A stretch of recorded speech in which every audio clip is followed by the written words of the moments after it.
Nating ano yan oh, Bonggambilya. So mapupuno natin yung mga kablog yung ganyang pwesto natin.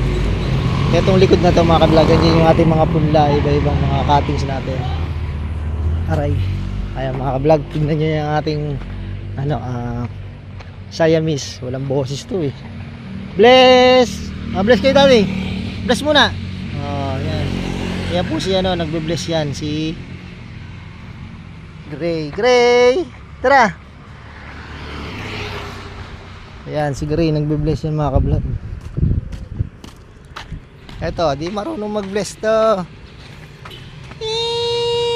Hindi marunong mag-bless yan.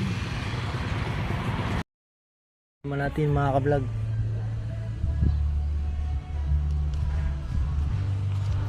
Diba, nung nilagyan natin ng ng net, naging maganda yung kanyang kasi hindi na totally yung direct sunlight.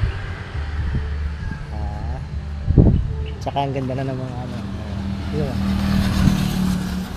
Isang puno lang yan mga kablog, daming ayan, dito lang kayo makakabili ng murang mura. Ayan, yan ang ating mga feed